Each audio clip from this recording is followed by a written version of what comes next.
강원에서 제안하신 주제는 사실 좀 특별하다고 저는 생각합니다. 왜냐하면 정당이란 무엇인가라는 것에 대해서 얘기를 해달라고 하시는데, 사실 그게 현재 녹색당에게 지금 말씀하신 것처럼 좀 필요한 고민이긴 한 것 같습니다. 특히 이제 국회의원이 없는 원외 정당 같은 경우는 한국에서 원외 정당이 어떻게 활동해야 되는지에 대해서 정확한 모델이 있는 건 아닙니다. 현재로서는. 다만 이제 녹색당은 전 세계 90개국에 녹색당이 있고 모두 다 원외 정당 시제를 다 거쳤던 정당들이기 때문에, 그래서 우리는 단지 국내 경험만이 아니라 해외 경험까지도 좀 참고해서 이야기를 할 수 있고, 사실은 원외 정당을 떠나서 한국 정치의 가장 큰 문제점은 정당다운 정당이 없다는 게 문제라는 얘기들을 많이 하십니다. 정치를 연구하시거나 한국에서 정당 활동을 오래 하셨던 분들일수록 오히려 그런 이야기를 많이 하세요. 한국에 과연 정당다운 정당이 있느냐? 지난번 총선 때 그냥 걸리는 이야기로는 그나마 녹색당이 제일 정당답다라는 얘기를 하셨다는 정치학, 정당학을 공부하시는 분들, 또는 뭐 이름만 대면 알만한 좀 정치학자들이나, 또는 뭐 김교황 씨라고 뭐 경향신문에 계속 칼럼 쓰시고 한국에 그래도 논객이라고 하시는 분이 그나마 녹색당이 제일 낫다, 가장 정당답다, 이런 이야기를 하셨다는 얘기를 저도 뭐 글로도 읽고 듣기도 했습니다.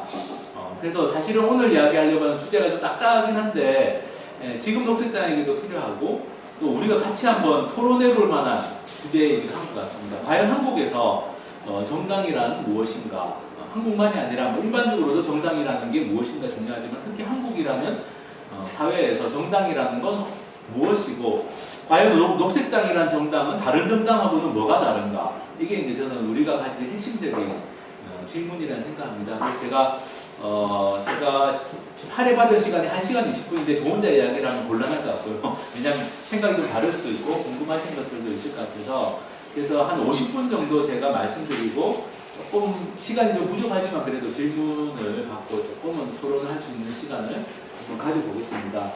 제가 자료를 준비하면서 뒷부분에 하고 싶은 얘기도 많이 있는데 시간상 안 되면 좀 앞부분에 집중해서 제가 좀 말씀을 드리려고 합니다. 우리에게 정당이란이라고 해서 제가 했는데, 일단 정당 이야기를 하려면 정치가 뭔지부터 이야기를 해야 될 것 같습니다. 왜냐하면 제가 생각하는 정치와 또 녹색당이 생각하는 정치와 기존의 한국 사회에서 이야기되어 왔던 정치라는 건 좀 많이 다릅니다. 흔히 한국 사회에 많이 퍼져 있는 게 뭐냐면 정치 혐오잖아요. 정치라는 단어 자체를 별로 안 좋아합니다. 정당은 더 말할 것도 없고, 정치라는 것 자체는 좀 더러운 것, 사람들이 피하고 싶은 것. 예를 들면 저도 그렇습니다. 제가 시민운동을 오래 하다가 녹색당, 정당을 만드는 데 참여를 했는데 사람들이 다 말씀하시는 것 중에 하나가 너는 왜 이렇게 안 되는 일만 골라서 하느냐 그런 이야기 하나 하고, 왜 정치 같은 더러운 판에 몸을 담으려고 하느냐, 이런 두 가지 이야기를 많이 들었어요. 저는 뭐 되는지 안 되는지는 별로 중요하지 않다고 생각합니다. 한국에서 필요하냐 아니냐가 중요하지, 녹색당이 뭐 금방 잘 돼가지고 개인적으로 뭘 이득을 얻거나 이런 거를 처음부터 바라고 한 건 아니기 때문에. 근데 사실 제가 제일 안타까웠던 것은 왜 정치라는 걸 사람들이 혐오할까, 싫어할까. 정치라는 거는 시민운동은 뭔가 좀 고상한 것 같은데 정치는 고상하지 않은 것처럼 생각하는 사람들이 굉장히 많고, 특히 한국에서는 시민단체 회원들, 시민운동을 하는 사람들 사이에서도 어떻게 보면은 아예 그냥 사회 문제 자체에 무관심한 사람들만이 아니라 그래도 나는 이 사회에 좀 관심이 있고 이 사회가 좀 바뀌었으면 좋겠다라고 생각하는 사람들조차도 정치를 한다고 하면은 굉장히 왜 그런 걸 하려고 하느냐, 왜 그렇게 더러운 걸 하려고 하느냐, 그런 이야기들을 많이 들었습니다. 저는 정치라는 건 여기 나와 있지만 사회가 나아가야 될 방향을 이야기하고 어떤 우리 공동체, 대한민국이 됐든 춘천시가 됐든 강원도가 됐든 우리가 공동체라고 생각하는 곳에 문제를 풀어가는 게 저는 정치라고 생각합니다. 특별한 게 아니라. 근데 한국에서는 정치라고 하면은 주로 어떤 단어를 떠올리냐면 국회의원들끼리 옛날에 몸싸움 하는 것, 한마디로 말해서 권력 다툼을 하는 게 정치다, 이렇게 많이 생각을 했던 것 같아요. 그 정치를 통해서 사실은 우리가 해야 되는 일은 문제를 풀어가는 것, 공동체의 문제를 푸는 게 정치고, 우리가 어떻게 가야 되느냐, 왼쪽으로 가야 되느냐, 오른쪽으로 가야 되느냐, 뒤로 가야 되느냐, 앞으로 가야 되느냐, 사회가 나가야 될 방향을 이야기하는 게 정치인데, 한국에서는 그런 정치를 별로 보지 못했던 거죠, 사람들이. 그냥 늘 정치라는 건 권력을 서로 차지하려고, 그래서 뭔가 이익을 얻으려고, 권력을 차지해서 아주 고상한 일을 하거나 훌륭한 일을 하려고 저 사람들이 권력 다툼을 한다, 이렇게 생각하지 않습니다. 보통 사람들은 그냥 권력을 차지하려고 하는 이유는 자기들이 이익을 얻기 위해서, 자기들이 힘을 얻기 위해서 그런 권력 다툼, 이전 투구죠. 이전 투구의 정치만을 정치라고 생각했기 때문에 정치라는 건 뭔가 좀 하여튼 고상하지 못하고 시민운동 하는 내가 환경운동연합 회원이다. 뭐 예를 들면 녹색연합 회원이다. 뭐 춘천시민연대 회원이다. 이런 거는 떳떳하게 이야기하는데 나는 어느 당 당원이다. 이런 거는 떳떳하게 이야기하지 못하는 정치라는 게 사실 한국에서는 그렇게 취급되어 왔다고 생각합니다. 그리고 그 정치라는 정당은 말할 것도 없이 정치를 본격적으로 하기 위해서 만든 조직이 정당인데 왜 그런 데 참여하느냐 이런 이야기들을 하게 되는 거죠. 그렇지만 저는 그게 나은 결과를 한번 봐야 된다고 생각합니다. 그동안 수십 년 동안 많은 사람들이 정치를 혐오해왔고 정치라는 건 이전 투구의 장이고 거기에 우리가 몸담는 거는 별로 바람직하지 않아 이렇게 이야기를 했는데 과연 그러면 한국 사회가 어떻게 되느냐. 지금 우리가 잘 아다시피 대한민국이라는 공동체는 지난 저는 20년 전, 30년 전보다 훨씬 나빠졌다고 생각합니다. 그 이유는 저는 정치의 부재 때문이라고 생각해요. 정치라는 게 이전 투구의 장만인 게 아니라 사실은 우리 사회의 문제를 풀어갈 수 있는 곳이 정치입니다. 정치를 통하지 않고서 문제를 풀 수가 없습니다. 세월호 참사 일어난 다음에 세월호 참사 일어나고 서명 몇 명 받았습니까? 650만 명이 서명을 했습니다. 근데 법안은 바꾸지 못했습니다. 그게 우리 현실이에요.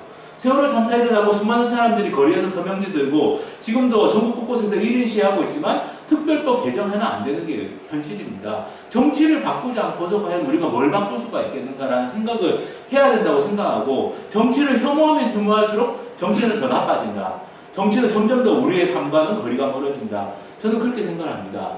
대한민국은 정확하게 말하면 제대로 된 정치가 없는 상태고 오로지 우리가 싫어하는 이전 투구의 장으로서의 정치만 존재했던 게 사실이지만 본래 정치라는 게 그런 건 아니라고 생각합니다. 지금의 정치가 그럴 뿐이지 다른 정치도 가능하지 않겠는가. 저는 그게 우리가 정치를 바라볼 때 생각해야 될 점이라고 생각합니다. 그리고 한국의 정치를 바라봤을 때 외국하고 다르게 전혀 토론 자체가 안 되는 게 있습니다. 국회에서 전혀 얘기조차 안 되는 게 있어요. 이번 여름에 폭염이 얼마나 심했습니까? 다들 더워가지고 전기요금 누진제 때문에 뭐 굉장히 뭐 언론에서 맨날 떠들고 그랬는데 정작 폭염의 원인이라고 할 수 있는 기후변화 문제에 대해서는 대한민국의 유력 정치인들, 대선 후보를 포함해가지고 힘께나 쓴다는 정치인들 중에 기후변화 이야기하는 거 들어보신 분 있습니까? 기후변화라는 네 단어를 꺼낸 사람이 있었나요? 없었습니다. 그냥 누진제 우리는 전기요금 깎아줄게요. 최근에 거리 다니보면 정당이 붙인 현수막 보면 뭐 우리가 가정용 전기요금 누진제를 뜯어고치겠습니다. 뭐 시민들의 전기요금 부담을 낮춰주겠습니다. 이런 현수막들은 정당 현수막들은 곳곳에서 볼 수 있습니다만 이 폭염의 근본 원인이라고 할 수 있는 기후변화 문제를 풀어야 된다라고 이야기하는 정치를 본 적이 있습니까? 없습니다. 대한민국만 그렇습니다. 다른 나라도 다 그런 건 아닙니다. 다른 나라에 만약에 전부 지구에 있는 모든 나라가 대한민국처럼 정치가 된다면 모르겠지만 다른 나라에서는 올여름에 이 폭염을 겪으면서 기후변화라는 걸 어떻게 풀어야 될 것이냐. 폭염 사태의 근본 원인을 푸는 게 필요하다. 이게 정치에서 토론이 됩니다. 한국에서는 토론 자체가 안 됩니다. 저는 그 원인이 바로 그동안 정치가 잘못했던, 기득권 정치가 잘못했던 탓도 있지만 많은 시민들이 정치를 혐오하고 무관심했던 탓도 있다고 생각합니다. 세월호 서명에는 참여하면서 정당 활동하는 사람들에 대해서 저런 거 왜 하냐. 그렇게 생각하는 식으로, 그렇게 생각하는 시민들이 많았기 때문에 저는 한국의 정치에서는 기후변화도 다뤄지지 않고 세월호 참사도 제대로 다뤄지지 않고 모든 게 다 그렇게 되고 있다고 생각합니다. 가난한 사람들이나 소수자 약자들의 목소리가 반영이 안 된다. 그건 뭐 우리가 너무나 잘 알고 있는 사실입니다. 한국의 국회의원들 구성을 한번 보십시오. 비정규직 노동자 있습니까? 정규직 노동자 출신의 국회의원은 있지만 제가 보기에는 비정규직 노동자라고 할 수 있는 사람 출신의 국회의원은 없습니다. 농민 출신 국회의원 한 명인가 있습니다. 민주당 비례대표 한 명. 없습니다. 순수하게 진짜 우리가 농민 출신 국회의원이라고 할 수 있는 사람들. 한국에 살아간 사람들의 1000만 명의 비정규직 노동자가 있고 250만 명의 농민이 있다고 하지만 정작 국회에서는 그런 사람들을 찾아볼 수가 없습니다. 소수자는 말할 것도 없죠. 네, 없습니다. 그러니까 어떻게 보면 이런 식의 국회 구성이나 이런 식으로 정치가 되면서 정작 필요한 이야기들은 전혀 논의가 안 되는 정치가 저는 되어왔다고 생각합니다. 한국에서는 정치가 없는 거나 마찬가지다라고 저는 생각하고요. 정말 우리가 필요로 하는 정치는 없고 오로지 그냥 이전 투구의 정치, 우리가 흔히 혐오해왔던 그런 정치만이 존재한다고 생각합니다. 그러면서 한국에서 그나마 정치를 정치에 대해서 좀 관심을 가져야 되겠다고 생각하는 사람들이 두 가지 편향이 나타나고 있습니다. 저는 이것은 지난 30년 동안 87년의 민주화 운동 결과로 민주화라는 게 되면서 30년이 흘러오는 과정에서 정치가 제 역할을 못하다 보니까 사람들이 정치에 대해서 흔히 가지게 되는 생각이 두 가지 편향으로 저는 나타난다고 생각하는데요. 하나는 뭐냐면 그럼에도 불구하고 대통령이 바뀌면 뭐가 바뀌지 않겠냐, 사람을 바꾸면 뭐가 되지 않겠냐. 한국에서 흔히 볼 수 있는 정치 팬클럽, 그죠? 네. 특정한 정치인에 대해서 굉장히 과도한 기대를 하고 이 사람이 정권을 잡으면 뭐가 될 것 같다라고 하는 소위 말하는 팬클럽 정치입니다. 이건 그나마 이런 쪽에 있는 분들은 그나마 무관심층보다는 나은 층이라고 할 수 있죠. 아예 나는 정치는 싫어. 선거 때 명함 받으면 명함 그냥 깃바닥 탁 던지고 침 탁 뱉고 가는 사람도 있거든요. 예. 그런 사람들보다는 그나마 정치에 관심 있는 사람들, 아예 무관심한 사람들은 아니고 정치에 조금은 관심이 있고 정치에 대한 기대가 있습니다. 그렇지만 사람을 바꿔서 뭔가를 좀 바꿔보겠다. 일종의 팬클럽 정치. 이런 게 한국에서는 어느 순간부터 굉장히 강력해졌습니다. 그렇지만 우리가 가만히 한번 지난 수십 년 동안의 경험을 살펴보면 지금 현재의 정당 구조, 그걸 저는 양당제 구조라고 부릅니다. 지금은 뭐 국민의당이라는 정당이 생겨가지고 큰 당이 3개가 국회 안에 있지만 저는 더불어민주당과 국민의당 간의 차이를 잘 모르겠습니다. 여전히 잘 모르겠고 아주 세부적으로는 뭐 그때그때 좀 차이가 있지만 큰 틀에 봤을 때는 크게 그 정당이 지향하는 바가 다르지 않다고 생각합니다. 크게 보면 지금도 양당제 구조가 있는데 이 양당제 구조에서 과연 사람을 바꿔가지고 정치를 바꿀 수 있느냐, 저는 그건 안 된다라는 게 저는 드러났다고 생각합니다. 개인적으로는 전 노무현 전 대통령 되실 때 제가 굉장히 무리하게 지지를 했었습니다. 심지어 제 주변에 있는 민주노동당 당원들한테 다 전화를 해가지고 그 전날 밤에 술 먹고 전화해가지고 다 이번에 노무현 찍으라고 다 얘기했습니다. 저는 뭔가 바뀔 줄 기대했어요. 저도 그런 사람 중에 하나입니다. 근데 바뀌는 게 없었어요. 예. 노무현 전 대통령이 됐지만 바뀌지 않았습니다. 제가 말하는 정치는 이루어지지 않았어요. 저도 굉장히 순진했던 사람 중에 한 사람입니다. 특별하게 제가 뭐 정치에 대해서 특별한 뭐가 있거나 이런 게 아니라 그냥 평범하게 살아가면서 시민운동을 통해서 세상을 좀 바꾸고자 했고 한때는 사람을 바꾸면 정치가 바뀌지 않을까 기대도 했었는데 막상 그렇게 해봐도 사람이 바뀌지 않더라. 그 이유가 무엇일까? 저는 현재의 정치 구조의 탓이 크다고 생각합니다. 그래서 저는 사람을 바꿔서 뭘 바꾸자는 이야기에는 크게 동의를 하지 않습니다. 정치를 바꿔야 되지만 정치를 바꾸는 길이 사람을 바꾸는 것은 아니라고 생각하는 편이고요. 또 한 가지는 이 선거를 통해서 사람을 바꿔봐야 바뀌는 게 없지 않습니까? 예.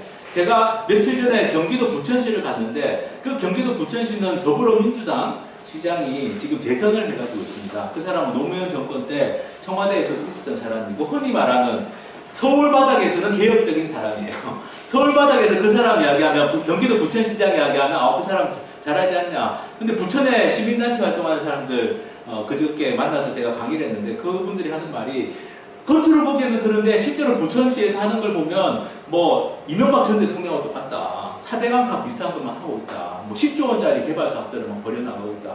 경기도 부천시에서 전부 그냥 고층 건물 세우고 시민단체하고 전혀 소통도 하지 않고 그냥 독단의 전형이다. 독단과 독선의 전형이다. 이런 이야기를 합니다. 바꿔봐야 소용이 없다라는 식의 생각들을 하게 되는 거죠. 네. 그래서 사람들이 어떻게 되느냐. 선거 정치에 대해서 경기도 부천에 있는 분들은 그럼에도 불구하고 정치를 통해서 뭘 바꿔야 되겠다고 생각하는데 또 한편으로 보면 사람들이 흔히 빠지게 되는 게 바꿔봐야 소용없으니까 선거 정치를 피하게 되는 경향이 나타납니다. 직접 민주주의 이런 거. 한국만큼 직접 민주주의에 관해서 지금 기대가 큰데도 저는 없을 거라는 생각을 해요. 왜냐하면 정치인들을 통해서 문제가 잘 안 되니까 그러면 정치인들을 바꾸자, 직접 끌어내리자. 지금도 경상남도에서 그죠? 홍준표 도지사 주민수환 운동하고 있습니다.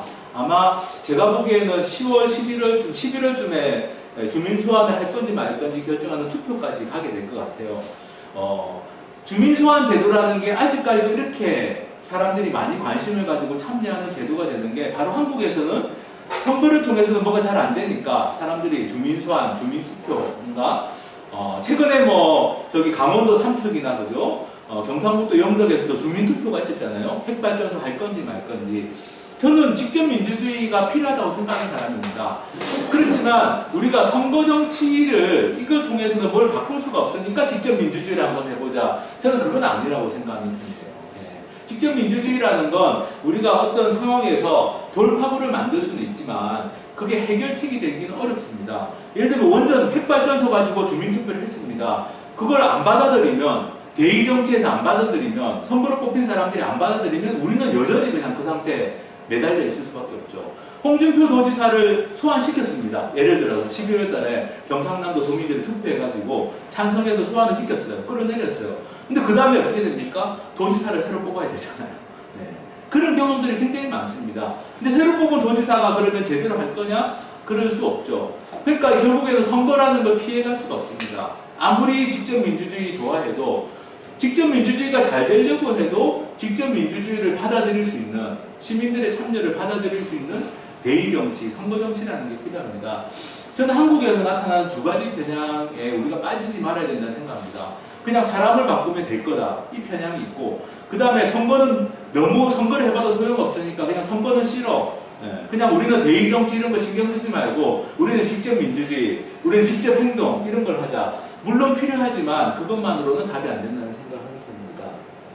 그래서 저는 지금 한국이 지금 우리가 빠져있는 이런 상태에서 벗어나려면 두 가지가 필요하다고 생각합니다.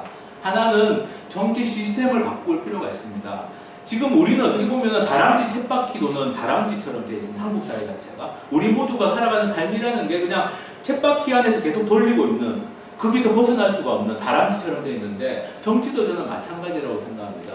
지금 현재 정치에서 좋은 사람 뽑는다고 해서 그 사람이 제대로 일을 할 수 있느냐, 우리가 바라는 정치를 할 수 있느냐, 저는 불가능하다고 생각하는 편이에요. 그건 사람의 문제가 아니라고 생각합니다. 저는 개인적으로는 노무현 전 대통령이 개인으로 보면, 사람으로 보면 정말 훌륭한 사람이었다고 생각을 해요. 개인적으로. 그렇지만 그분이 한 정치는 훌륭한 정치는 아니었다고 생각합니다.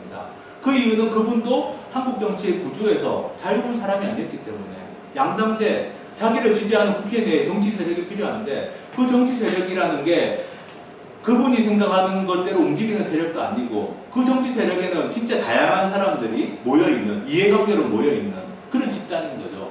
흔히 말하는 양당제는 다 그렇습니다. 미국 정치를 보면 그렇잖아요. 예. 미국 정치를 보면 지금 이제 공화당, 민주당이 경쟁을 하고 있지만, 대통령 선거를 앞두고 공화당이든 민주당이든 크게 다르지 않은 점들이 있습니다. 아까 뭐 기후변화 이야기했지만, 기후변화는 요즘 뭐 트럼프가 워낙 막 나가서 좀 차이가 있지만, 어쨌든 기존의 민주당이라는 정권 자체도 월스트리트, 금융자본의 이해를 대변하는 정책들을 펴왔고, 그리고 뭐 이런 소위 말하는 신자유주의 정책을 펴왔던 게 사실인 거죠. 사실은 큰 정당들끼리 경쟁하는 양당제 구조에서는 뭐가 바뀌기가 어렵습니다. 저는 그래도 사람들이 살아가는 모습이 좀, 불평등이 좀 덜하고, 그리고 기후변화 같은 생태 위기도 좀 제대로 풀려고 노력을 하고, 최소한 정치에서 필요한 얘기들이 제대로 되는 데는 다당제라고 생각합니다. 다양한 정당들이 진짜 경쟁하는 그런 구조의 정치일 때 저는 정치가 바뀔 수 있다고 생각합니다.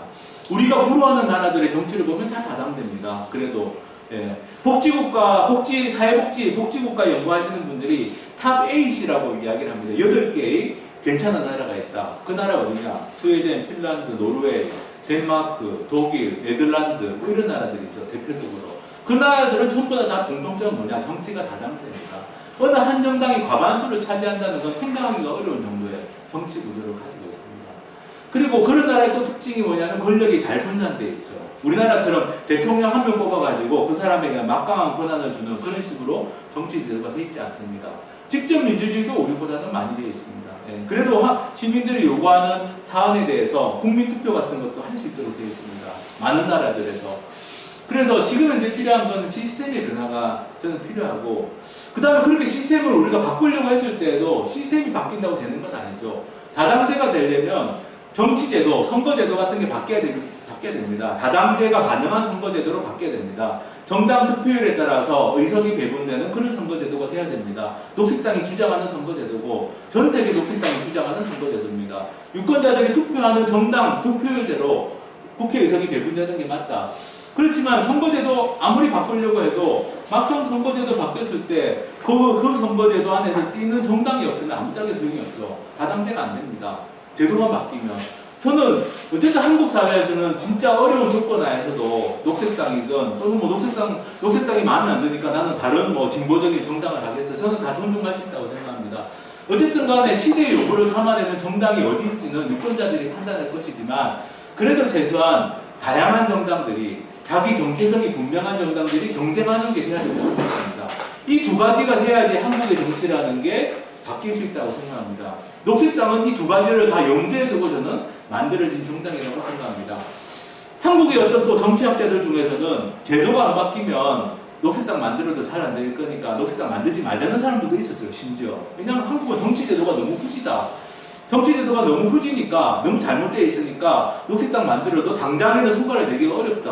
뭐 사실일 수 있습니다. 그렇지만 그렇다고 해서 정당을 안 만들면, 그러면 시민들 입장에서 보면 내가 선택지가 다양하게 있다는 것도 알 수가 없는 거죠. 우리나라 시민들의 많은 유권자들은 그냥 양당제에 그냥 익숙해져 있습니다. 1번 아니면 2번에 너무 익숙해져 있죠. 많이 가도 3번 정도. 그렇지만 세상에는 다양한 정당이 있을 수 있고 그 정당들이 활동을 제대로 해야만 정치가 바뀔 수 있다. 이렇게 생각을 못 해보는 거죠. 눈으로 봐야 됩니다. 녹색당이 생기고 녹색당이 힘이 없더라도 그 정당이 활동하는 걸 봐야지, 다른 목소리를 내는 걸 봐야지 그래도 아, 정치라는 게 이렇게 될 수도 있구나라고 생각할 수 있다고 생각합니다.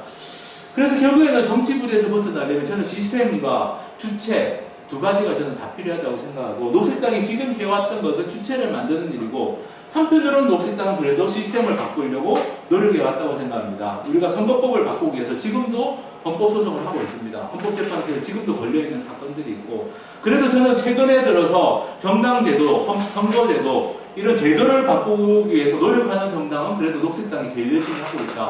그렇게 생각을 합니다. 바깥에서도 그렇게 인정을 해주고 있고, 저는 아마 우리가 큰 제도의 변화는 조금 더 시간이 걸리겠지만 우리가 문제 제기하고 있는 몇 가지는 아마 헌법재판소에서도 받아들일 것 같습니다. 최근에 헌법재판소에서 공개 변론이 열렸습니다. 7월 달에. 재미있는 거는 녹색당이 제기한 헌법소원이고 중앙선관위에서 나왔습니다. 중앙선관위는 방어를 해야 되잖아요. 소송이니까. 우리는 공격을 하고 저쪽은 방어를 해야 됩니다. 우리는 지금 선거제도가 너무 문제가 많다. 기득권에게 너무 유리하다.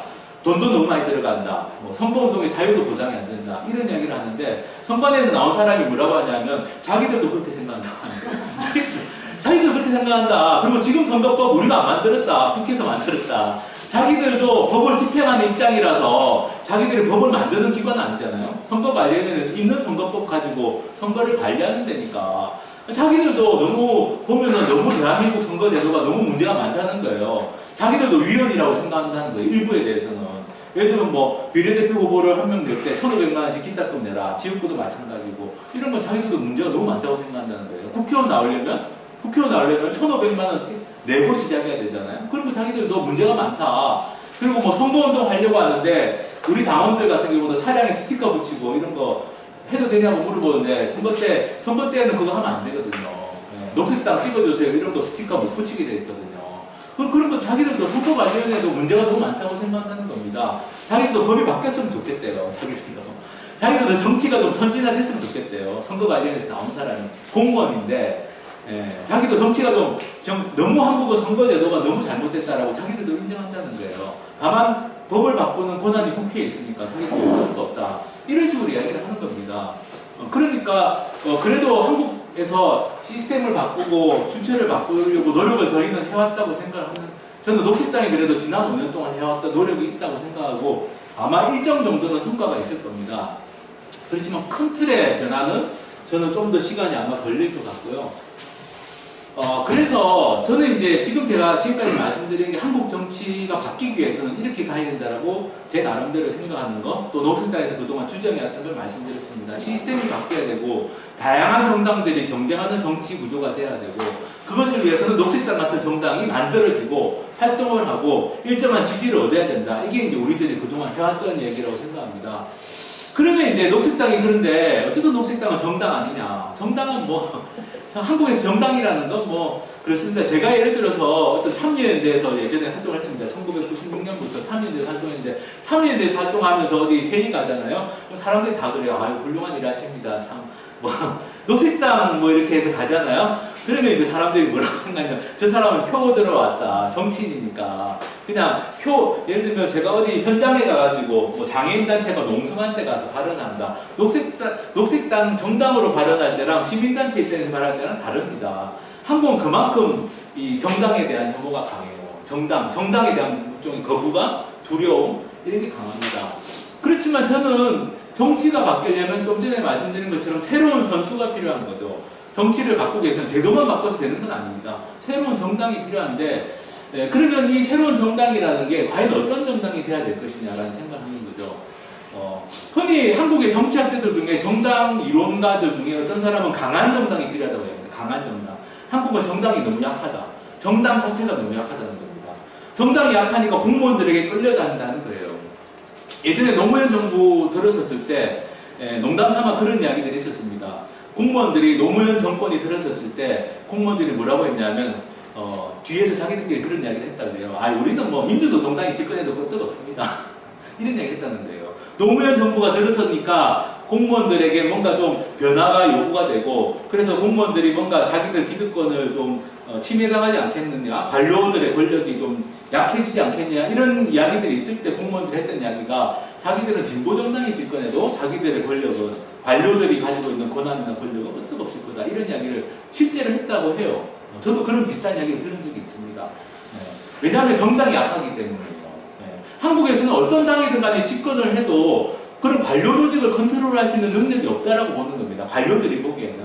이 공무원들, 소위 말하는 우리나라에서 고급 엘리트 공무원들이 보기에는, 얼마 전에 그 나향욱인가? 기억하시죠? 교육부에 나향욱이라는 공무원이 자기들이 다 하고 국민들은 개돼지고 이런 이야기 해가지고 결국에 이제 해고당했는데, 근데 저는 한국의 고위 엘리트들은 대부분 다 저는 그런 생각을 도구를 하고 있을 거라고 생각해요.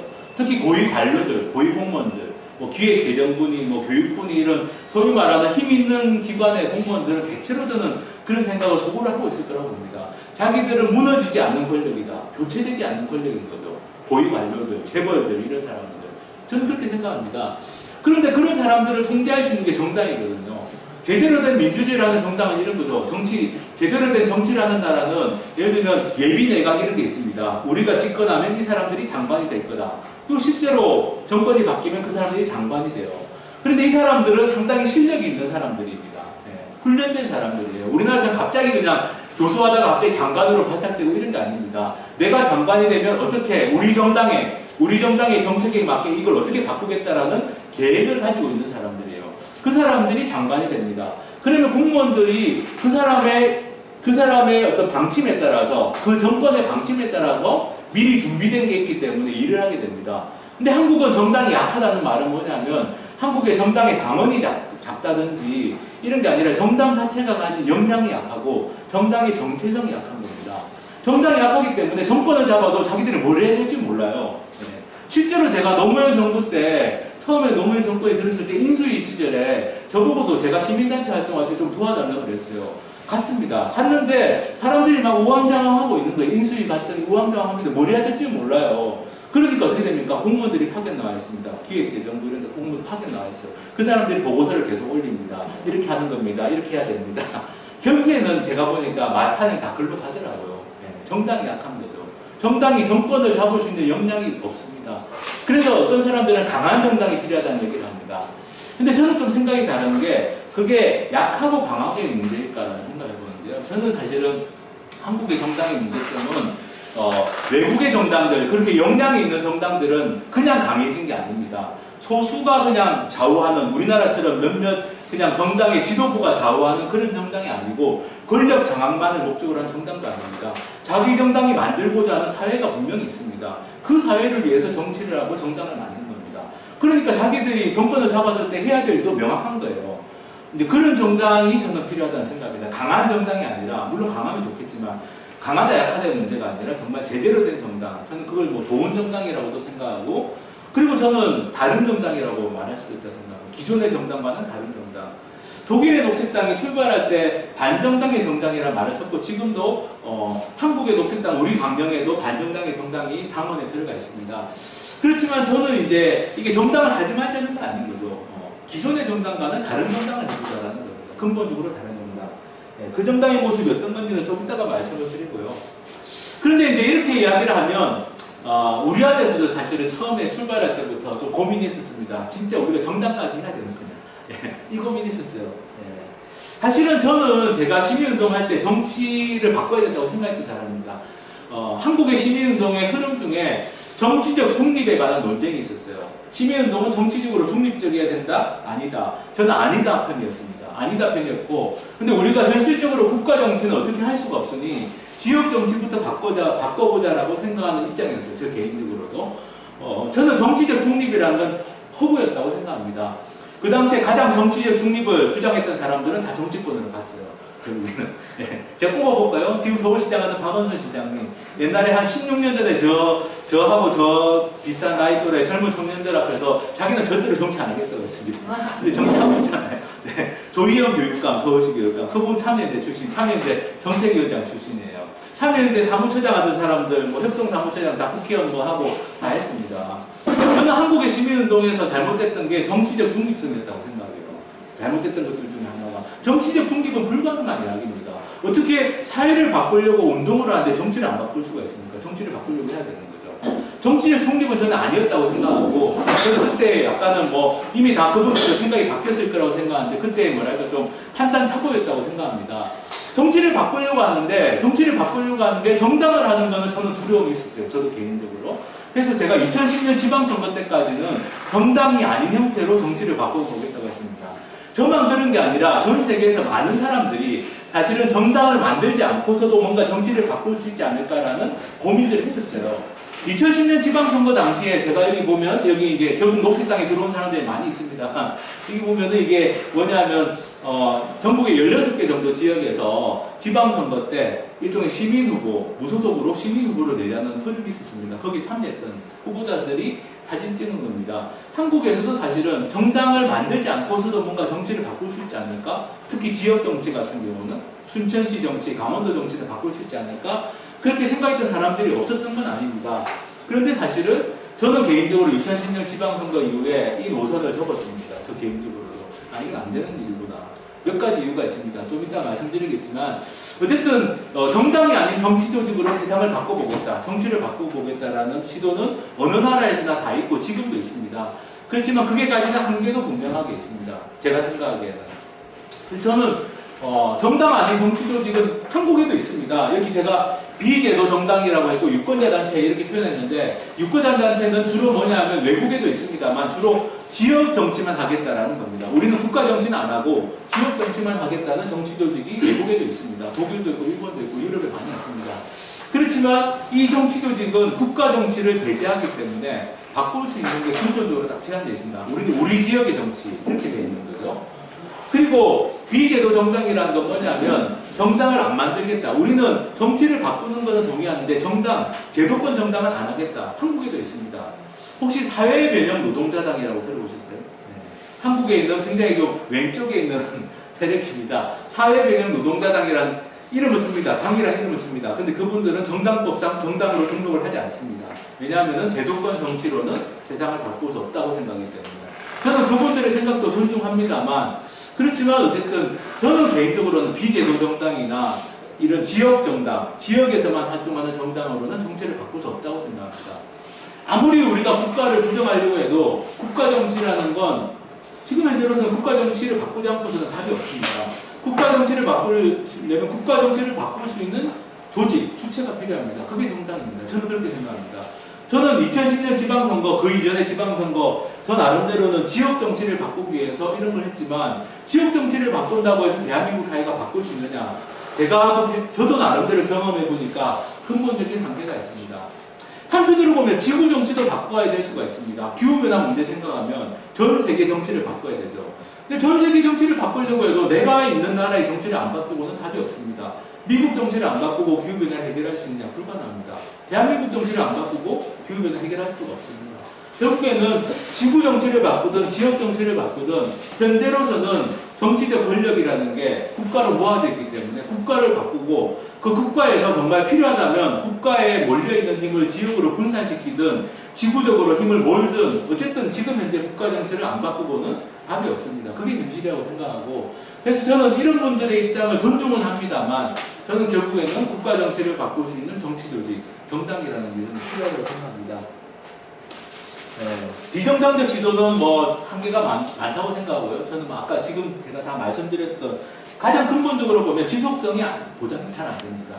정치도 나름대로는 이게 중요한 일이잖아요. 끊임없이 정치에 대해서 고민하고 정치에 대해서 고민한 사람들을 모아서 같이 어떻게 할 것인지에 대해서 고민하고 토론하고 뭘 만들어 나가야 되는데 정당이란 조직을 통하지 않고서는 어렵다라는 게 저는 우리나라뿐만 아니라 외국에서도 드러났다고 생각합니다. 그리고 흔히 지역 정치만 이야기를 하면 나타날 수 있는 문제가 정체성이 애매모호한 형태들이 많이 나타납니다. 한국에서도 저는 그런 경험들이 있었다고 생각하고요. 결국에는 지역 정치 강조하다가 정당은 나중에 뭐 보수적인 정당으로 가는 경우들도 많이 봤습니다.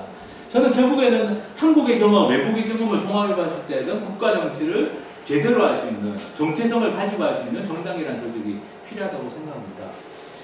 그러면 이제 우리가 녹색당이라는 정당을 만들고 녹색당이라는 정당을 할 때 이 정당은 좋은 정당, 아까 말씀드린 것처럼 다른 정당, 기존의 정당과는 다르고 좀 더 좋은 정당, 정당다운 정당이 돼야 되는데 그러면 정당다운 정당의 모습이라는 건 어떤 정당일까라는 생각을 저는 좀 해봐야 된다고 생각하는데요. 저는 크게 세 가지가 있다고 생각합니다. 근데 세 가지 중에 흔히 보통 이제 정당을 이야기하는 사람들은 세 번째 것만 많이 이야기를 합니다. 세 번째 것만 이야기하고 세 번째 것도 제대로 못하는 경우들을 많이 봤습니다. 근데 저는 1번, 2번, 3번이 정당이라면 반드시 갖춰야 돼요. 좋은 정당이라면 모습이라는 생각을 하는 편입니다.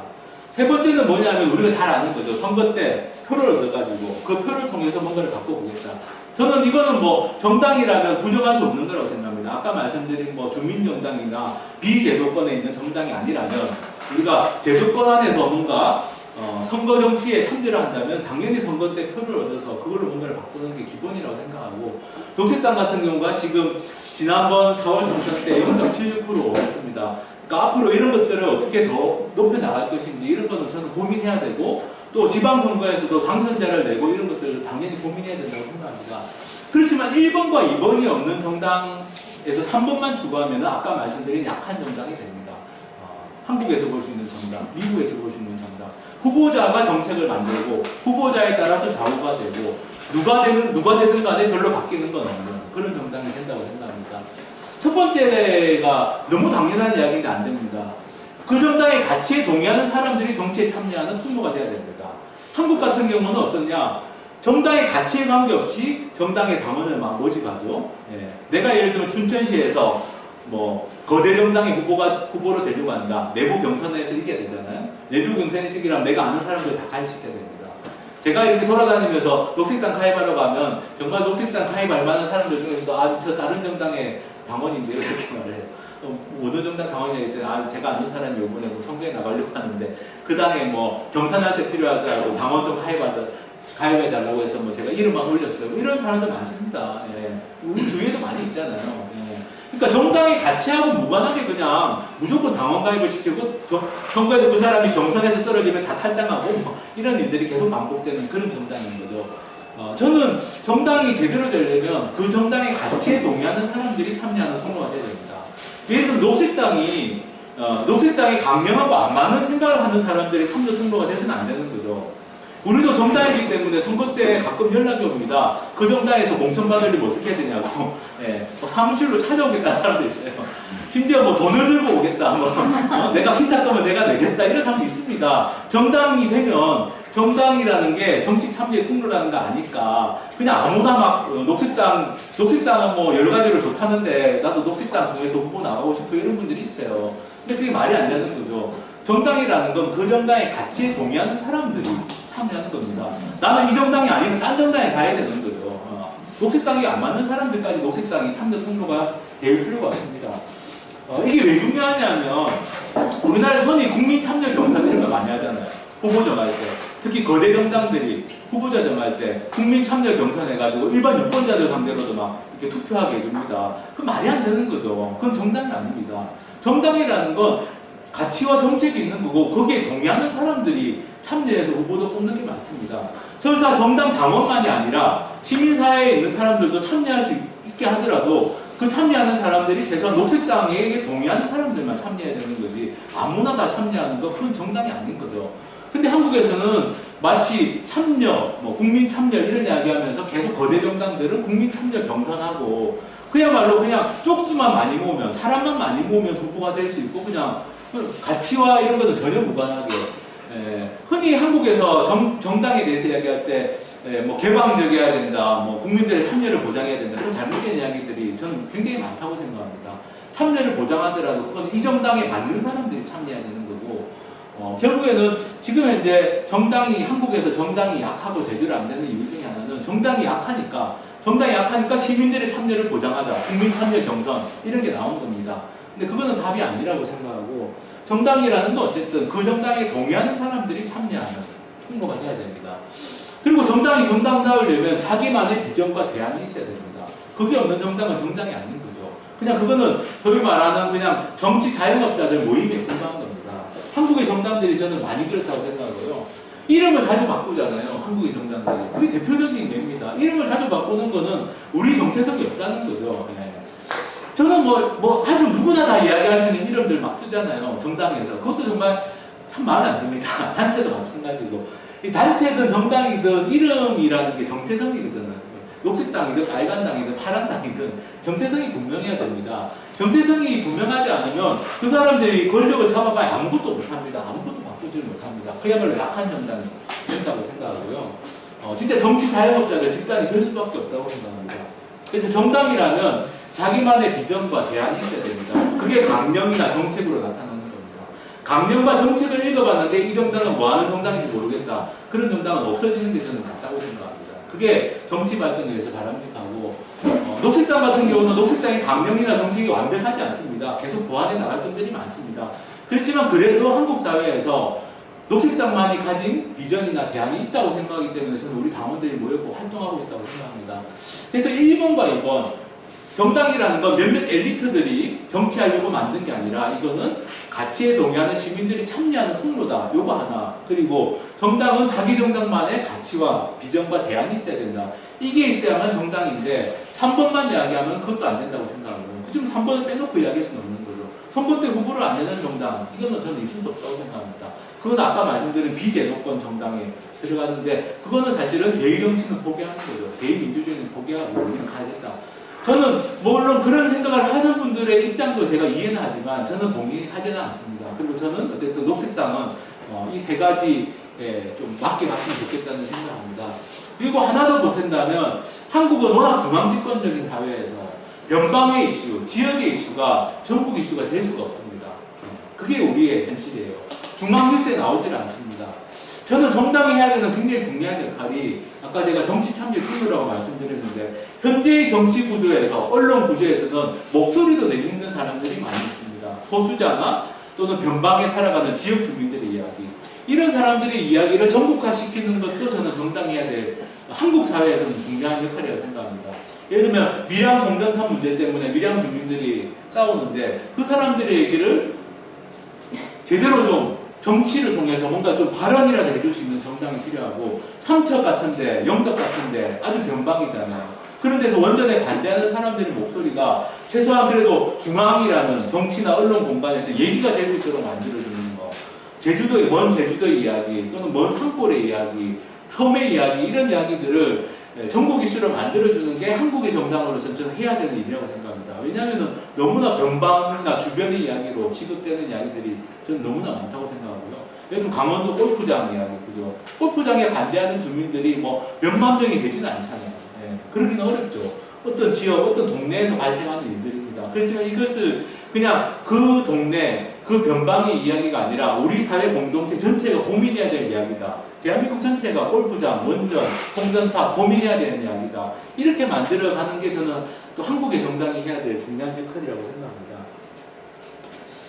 그래서 이제 녹색당은 나름대로 이제 정당을 만들 때 저희가 지금 제가 말씀드린 좋은 정당, 다른 정당, 우리가 정치를 본격적으로 하고 선거 정치에도 직접 참여를 하고 제도권이라는 걸 피하지 않는, 그래서 정치를 바꾸려고 하고 사람을 바꾸는 게 아니라 시스템까지도 바꾸는 그런 정치를 지향하는 그런 정신들을 우리가 당헌이라는 걸로 좀 압축을 해서 담았습니다. 제가 지금 보여드리는 당헌이 녹색당 당헌 제일 앞부분에 나오는 이야기입니다. 우리 당은 어떤 당이다. 녹색당은 풀뿌리 당원들이 중심이 되는 정당이다. 아까 제가 말씀드린 것처럼 몇몇 정치 엘리트들이, 기득권 엘리트들이 자기 권력 장악하려고 목표도 분명하지 않은 상태에서 그런 정당은 아니라는 거고, 말씀드린 것처럼 중앙으로 집중되어 있는 권력에 만족하는 게 아니라 우리가 지역 분권을 추구하는 정당이고 지역에서 살아가는 사람들의 목소리가 반영될 수 있는 그런 사회를 만드는 궁극적으로는 그런 정당이다. 아까 제가 선거 정치 중도성을 강조했지만 직접 민주주의를 제가 부정하지 않는다고 했죠. 결국에는 직접 민주주의를 위해서도 우리가 선거를 통해서 지금 현재의 정치를 바꿔야 되는 거라고 생각하는데, 결국 이제 우리가 바라는 이상적인 모습은 선거로만 사람을 뽑고 선거로만 정치를 바꾸는 게 아니라 직접 민주주의나 추첨제 같은 다양한 원리들을 우리가 스스로도 실험해보고 한국 사회에서도 이런 것들이 도입이 될 수 있는, 그것을 위해서 사실 어떻게 보면 우리가 대의정치에 참여하고 대의정치를 바꾸는 거라고 생각합니다. 그리고 정당이라는 게 정말 여기 풀뿌리 나온도 그렇지만 정말 내부에서 평등 중요하다고 생각합니다. 수평적이고 평등하게 정치를 하지 않으면 몇몇 사람들이 결국에는 권력화되는 현상들을 피할 수 없다고 생각하고요. 그리고 아까 말씀드린 것처럼 정말 정치라는 게 필요한 사람들이 있습니다. 정치를 통해서 자기 목소리를 낼 수 있어야만 문제가 풀리는 사람들이 있습니다. 그 사람들의 목소리가 반영되는 정당이 저는 돼야 된다고 생각하고, 문턱이 낮다라고 하는 걸 흔히 당비가 싸다는 걸로 오해하시는 분들인데, 그렇게 아니면 새누리당이나 더불어민주당이 더 문턱이 낮습니다. 거기는 월 1,000원만 내면 당원이 될 수 있거든요. 우리는 최저 기준이 3,000원이잖아요. 당비가 싸다는 의미가 아니라 문턱이 낮다는 건 제가 말씀드린 것처럼 정치라는 게 소수의 사람들이 하고 권력에 관심 있는 사람들이 하는 게 아니라 누구나 다 할 수 있고, 정치에 대한 혐오, 정치에 대한 무관심이 아니라 누구나 다 자기 위치에서 정치를 할 수 있는, 그리고 이런 나이라든지 자기의 여러 가지 정체성이라든지 또는 지역적인 조건이라든지 이런 것 때문에 정치에서 배제되지 않는 그런 정당을 우리가 만들려고 한다고 생각합니다. 저는 제가 아까 말씀드린 그런 좋은 정당의 모습이 녹색당의 당원에서는 잘 들어가 있다고 생각하고, 이런 정당을 만든다면 이 녹색당이 그래도 한국 정치를 바꿀 수 있는 중요한 주체가 될 수 있을 거라고 생각합니다. 아까 제가 지역의 이슈를 전국화시키는 게 중요하다고 말씀드렸는데, 실제로 우리 당원들이 지난 총선 때도 그렇고 그 전부터 예를 들어 영덕의 이슈가 있을 때 서울의 지하철역 앞에서 가능하면 많은 지하철역 앞에서 이렇게 매주 1인 시위를 한다든지, 이런 게 저는 우리가 할 수 있는, 물론 언론 작업이나 다 합니다만 지역의 당원들도, 우리 녹색당 당원들은 그래도 최소한 저게 제주도의 일이고 저게 그냥 강원도 일이고, 서울에 사는 사람들은 나는 서울에 사니까 무관해, 이런 건 아니라고 저는 우리가 그동안 생각하고 활동해왔다고 생각합니다. 제가 마지막으로 조금만 더 말씀드리면, 제가 지금 말씀드린 이런 녹색당, 좋은 정당을 추구하는 녹색당의 모습이 한국만이 아니라 외국에서도 다 마찬가지 과정들을 밟았고 같은 걸 지향하다고 생각합니다. 1970년대 유럽에서 녹색당이 많이 만들어졌습니다. 그 녹색당을 만든 문제의식은 뭐냐면, 이 사람들이 여기 보시는 것처럼 이게 1976년에 아주 격렬한 유럽에서 반핵 시위가 벌어지는 장면입니다. 이렇게 원전이나 핵무기에 반대하는 사람들이 시위도 하고 직접 행동을 다 했는데, 그런데 기존에 있는 유럽의 정당 구조에서는 이 사람들의 목소리를 들어주지 않았던 거예요. 그리고 이미 유럽 같은 경우는 그 당시에 사회민주당, 3인당, 우리로 보면 굉장히 훌륭한 정당이지만 1970년대 유럽의 3인당은 그때 이미 기득권화가 됐던 상당히 많은 엘리트들, 몇몇 엘리트들이 자주유지하는 정당이 되어가고 있던 상황이었어요. 그런 상황에서 이런 우리의 목소리를 반영할 수 있는 새로운 정당, 새로운 정치 세력이 필요하다.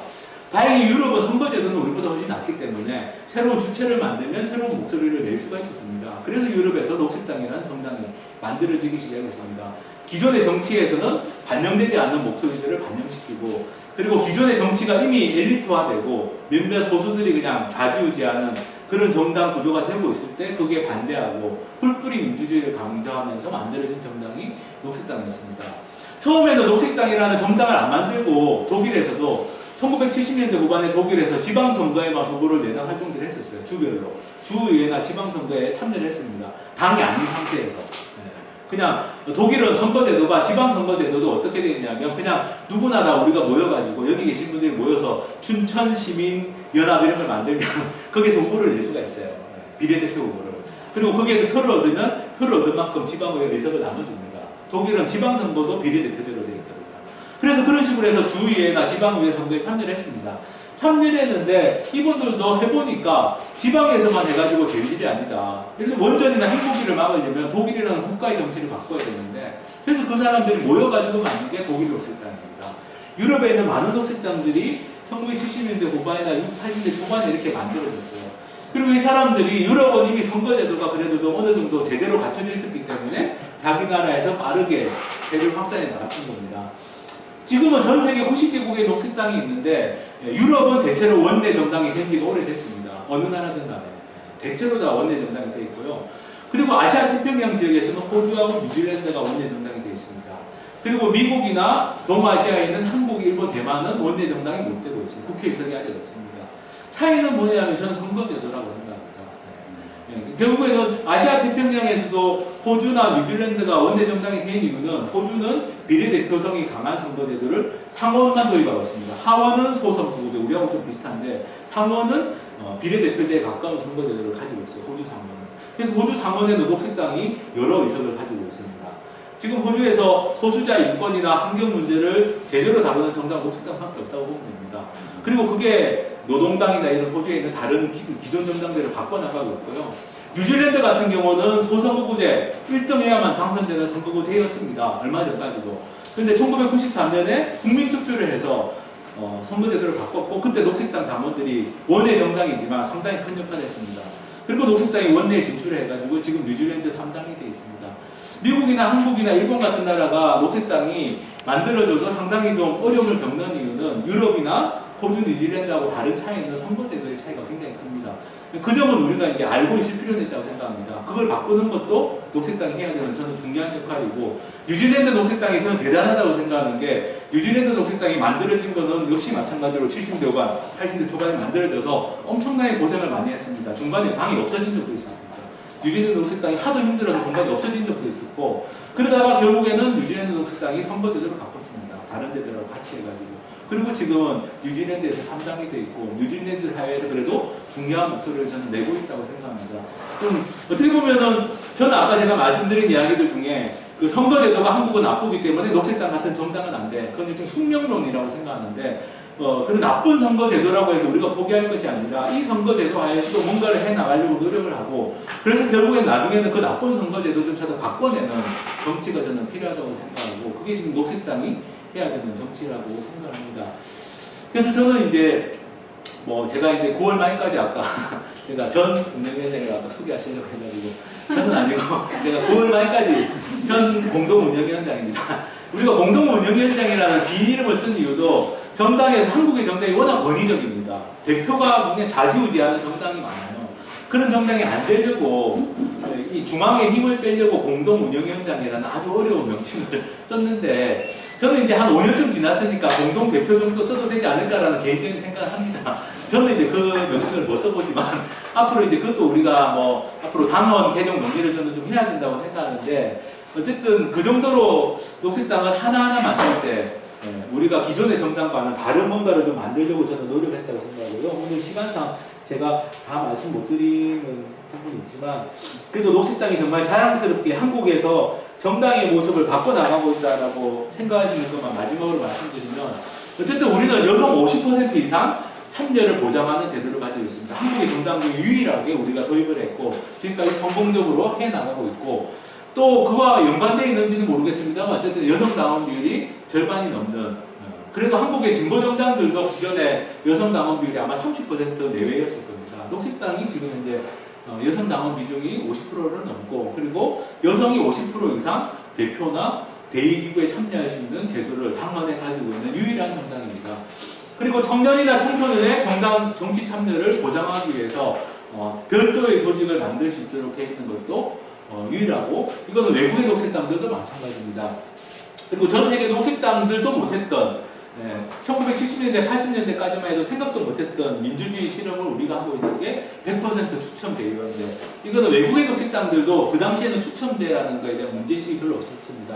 그렇지만 지금 전 세계적으로 추첨제 민주주의에 대한 관심이 많아졌고 우리는 이걸 도입했고, 그래도 성공적으로 저는 정착시켜 나가고 있기 때문에 아까 말씀드렸던 좋은 정당의 모습, 구체적으로는 우리가 이런 노력들을 좀 해왔고, 그 외에도 어쨌든 녹색당은 아까 말씀드린 것처럼 우리의 정체성을 분명히 가지면서도 우리의 가치에 동의하는 시민들의 참여를 최대한 끌어내기 위해서 저는 그래도 노력해왔고, 그걸 바탕으로 어쨌든 우리가 선거에서 성과를 내는 것이 앞으로 우리의 숙제지만 성과를 내고 저는 나아갈 수 있을 거라고 생각합니다. 그리고 저는 이제 제가 9월 말까지 녹색당 내고 당직 임기가 끝나면 아까 제가 말씀드렸던 시스템 바꾸는 거, 선거제도 바꾸는 거, 이거에만 집중하는 사람이나 조직이 별로 없었습니다. 지금까지.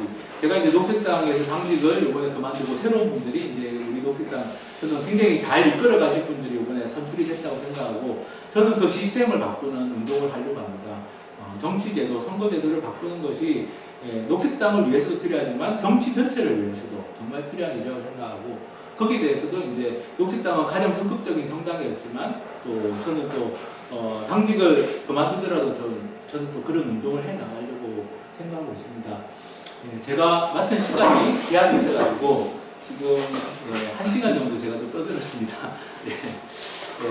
뭐 뒤에 가신 의도에 맞는지 잘 모르겠습니다. 정당이란 무엇인가 그 정도 이야기를 하려고 했는데 어쨌든 모자란 이야기는 나중에 자료 같은 걸 공유해드리는 걸로 하고 일단 제 이야기는 여기까지 하고 좀 질문이나 의견을 좀 듣고 마무리하는 걸로 할 겁니다. 감사합니다.